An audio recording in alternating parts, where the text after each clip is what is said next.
Bonjour et bienvenue sur la chaîne YouTube Courant. Nous allons voir aujourd'hui comment procéder au changement de la tresse sur l'autoroll. Donc le boîtier de l'autoroll est chargé en fibre de verre pour sa grande résistance dans le temps. Et du coup, à force des diverses utilisations, la tresse qui est à l'intérieur vient à s'user. Donc il faut procéder de temps à autre à son changement. Pour ce qui concerne les outils, on a besoin d'un tournevis avec une tête cruciforme moyenne et une tête cruciforme un peu plus petite. Tournevis manuel. Une paire de ciseaux, un petit tournevis ou un axe de faible diamètre qui permettra de bloquer la bobine qui est en rotation. On verra ça tout à l'heure. L'emplacement pour loger le tournevis est derrière le support de ceinture et bien sûr la tresse de rechange. Donc je parlais de tournevis manuel car il ne faut pas utiliser de visseuse mécanique parce que le couple de serrage est bien étudié pour que le remontage d'une tresse se fasse à la main. Si on force plus fort que la force du poignet, on peut abîmer les logements des vis à l'intérieur du boîtier et détériorer l'autoroll. Donc première étape, sortir la tresse de rechange.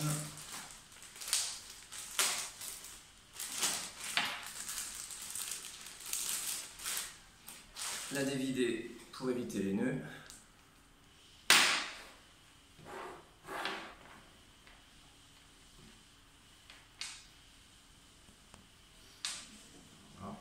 On va même enlever toutes les vrilles une fois délovées.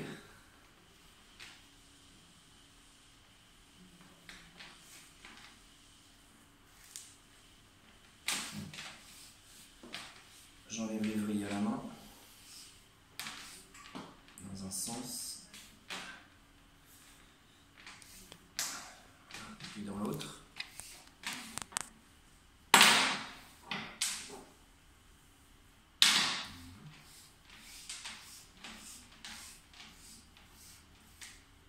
Je la garde à proximité.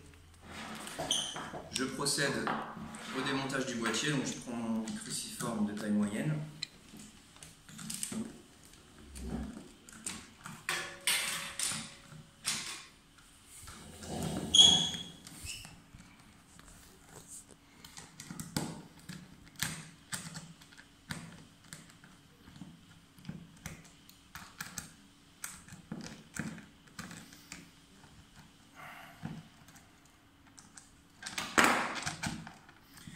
Je démonte uniquement les 4 vis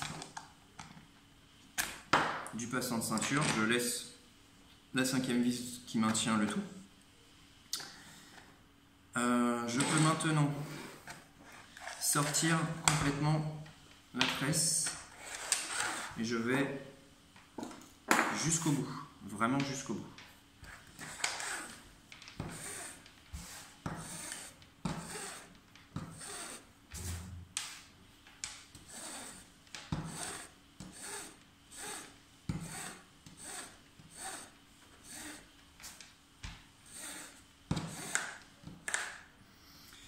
Lorsque je suis au bout,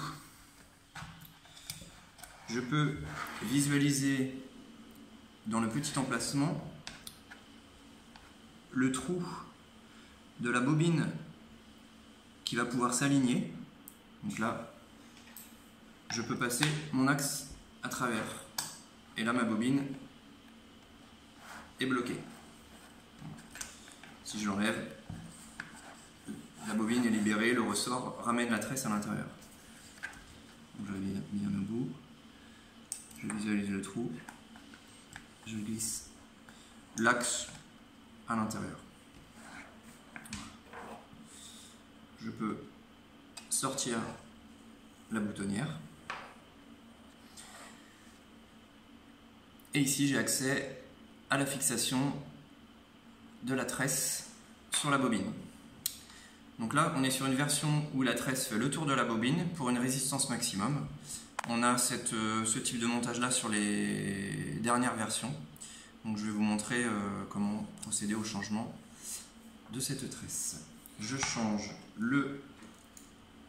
l'embout pour un plus petit, adapté à la petite vis ici. Je peux donc dévisser tout en faisant attention que l'axe reste bien dans son logement.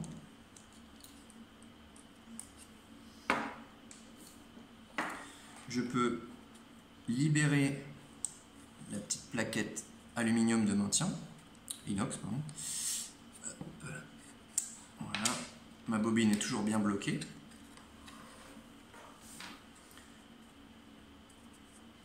Et je peux venir mettre un peu de mou, de lest dans la tresse à changer. Je coupe la boucle.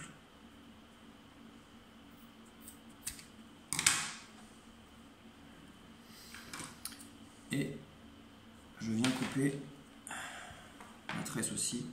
De toute façon, elle est à changer. Ici. Je garde ma boutonnière. Et donc, ma tresse endommagée. Donc je passe la tresse de rechange dans la boutonnière, dans ce sens-là. Pour lier la grande boucle de la tresse de rechange au petit morceau d'ancienne tresse à changer, j'utilise du scotch. C'est ce qui laisse le plus de passage possible à l'intérieur de l'autorole. Un nœud ne passerait pas.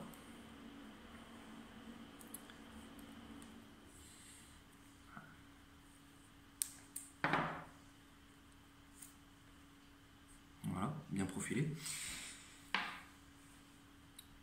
Je tire donc sur le bout de tresse à changer qui est coupé. J'accompagne dans la bobine le petit bout.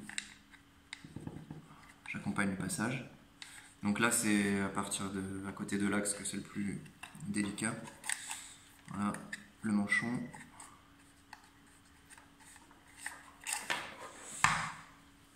Voilà, la tresse est passée.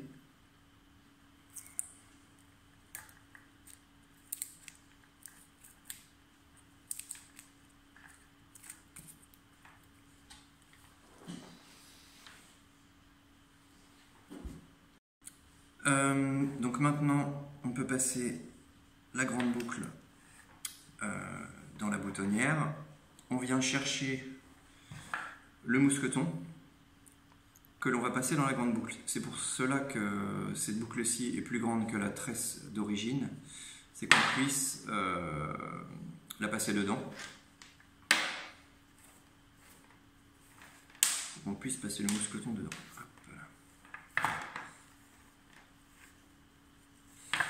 Donc je ravale toute la tresse.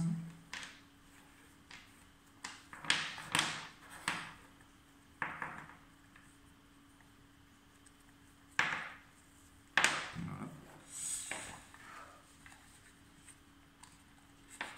Et donc je peux venir, comme à l'origine, me fixer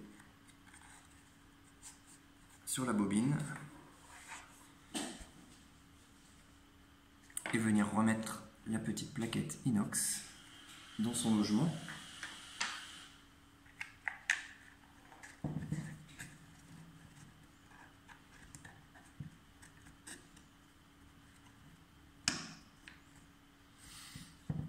Comme ceci. Alors, je tends un petit peu, je fais attention toujours à ce que l'axe bloque bien la bobine.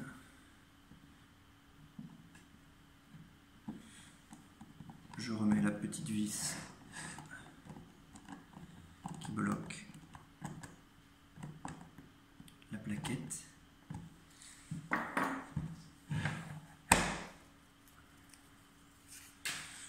Je viens positionner ma boutonnière dans son logement.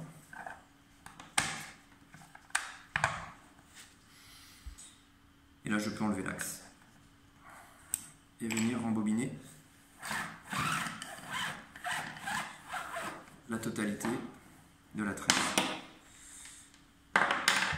Donc on a bien gardé toute la tension dans le ressort, on n'a jamais dévidé aucune torsion du ressort. Et je peux maintenant repositionner le passant de ceinture.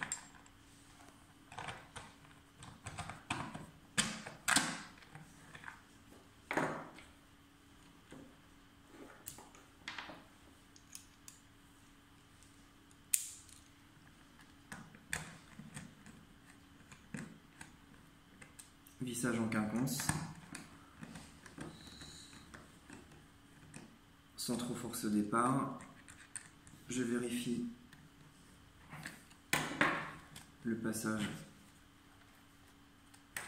de la sangle dans son logement.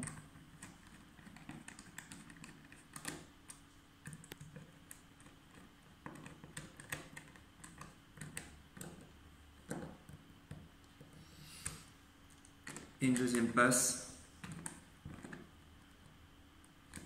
On garde la force du poignet sans exagérer.